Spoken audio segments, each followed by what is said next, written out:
We've all been there, right? That moment in a meeting, at a family gathering, or even just hanging out with friends, where one person seems to be completely taking over. Their energy is intense, they're focused on results, and they seem to have zero time for small talk or emotional nuance. Have you ever had a friend who always said exactly what he or she was thinking?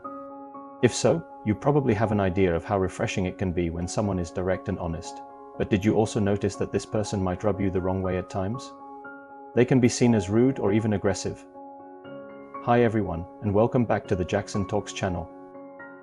When it comes to communication, there is no personality type that is inherently better than the others. We all have our strengths and weaknesses when it comes to communicating.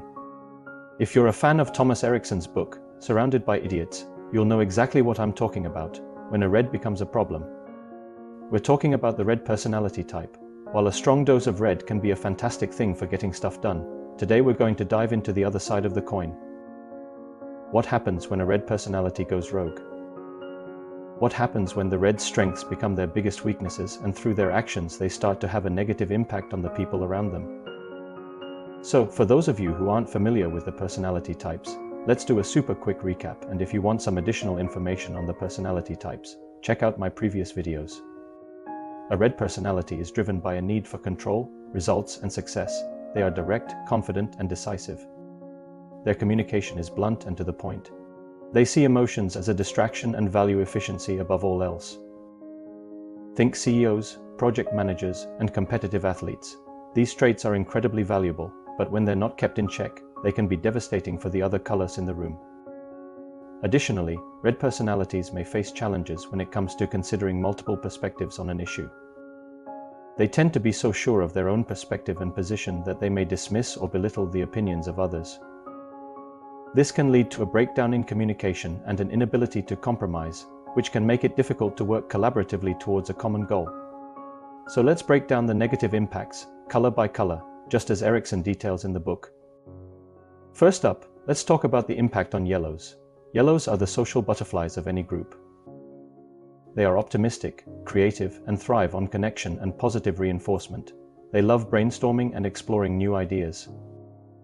Now, imagine a yellow excitedly sharing a wild, creative idea in a team meeting.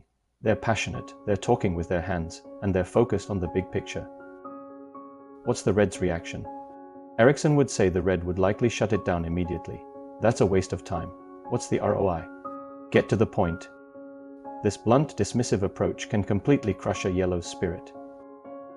It can make them feel unheard, unimportant, and stifle their creativity. The yellow, who thrives on enthusiasm, sees their ideas being shot down without any real consideration. They might withdraw, become quiet, stop contributing their valuable and innovative thinking. The red, in their pursuit of efficiency, has just killed a potential breakthrough or innovation. Next, let's look at the green personalities. Greens are the peacemakers and team players. They are loyal, empathetic, and value stability and harmony. They are often the glue that holds a team or a family together. They hate conflict and resist change. What happens when a red bulldozes a green? Erikson explains that a red's demanding and aggressive style can be incredibly intimidating to a green. The red might set an impossible deadline, expect immediate results, and show zero empathy for the team's workload or well-being. The green will feel stressed, anxious, and deeply uncomfortable. They won't challenge the red because they want to avoid conflict at all costs. Instead, they might silently carry the burden, become resentful, or even burn out completely. The red, in their single-minded pursuit of a goal, can create a toxic and stressful environment. This can break down team cohesion and demoralizes the very people who are essential for keeping the team running smoothly. Finally, let's consider the impact on blues. Blues are the detail-oriented, analytical thinkers. They value accuracy, facts, and logic. They want a clear plan, they want to follow the process, and they need all the information before making a decision. A rogue red can be a nightmare for a blue. The red, driven by speed and results, will often make a quick, gut-feeling decision without all the facts. They'll say, "We don't have time for this analysis, just get it done." This approach is the antithesis of a blue's entire way of thinking. The blue will feel rushed, anxious, and deeply frustrated. They know that cutting corners will lead to mistakes, but their concerns are often dismissed as nitpicking or being too slow. The red's impatience, at times, can lead to a flawed outcome. and the blue, who could have prevented it, is left feeling unheard and disrespected. In a work environment, this can lead to errors, rework, and a breakdown of trust in leadership.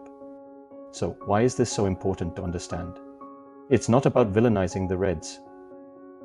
In Erikson's book, the whole point is that all colors have their strengths and weaknesses, but it's about self-awareness and understanding the ripple effect of our behavior. A red's strengths are invaluable, but if expressed without emotional intelligence and an understanding of the other colors, this can result in a trail of demotivated yellows, anxious greens, and frustrated blues in their wake. The key takeaway from Erikson's book isn't to change who you are, but to adapt your communication. One way to do this is to become more aware of your communication style and its impact on others. Pay attention to how your tone, body language, and choice of words may be perceived by those around you. If you're a red, take a moment to listen to the yellow's big idea. Give the green reassurance that you value their contribution. Finally, don't forget to give the blue the time and space to do their analysis. You'll find that your team's effectiveness and your relationships will improve dramatically. So, are you coming across as too direct or too critical? Are you failing to consider other perspectives? It's important to note that this isn't about suppressing your personality or trying to be someone you're not. Rather, it's about making small adjustments to improve your communication skills and build stronger relationships. This can lead to greater success in both your personal and professional life. So if you have a red personality, don't be afraid to seek out feedback from others on your communication style. By doing so, you can gain valuable insights into how to become a more effective communicator and build better relationships. Remember, the key is to be self-aware and strive to improve. This is just a small taste of the fascinating insights in Surrounded by Idiots. If you want to learn more about the other colors and how to better communicate with everyone in your life, I highly recommend picking up a copy of the book. So what's your experience with a red? Have you ever felt the negative impact of their intensity? Let me know in the comments below. Don't forget to like this video and subscribe for more content on communication and personality types. Thanks for watching, and we will see you in the next one.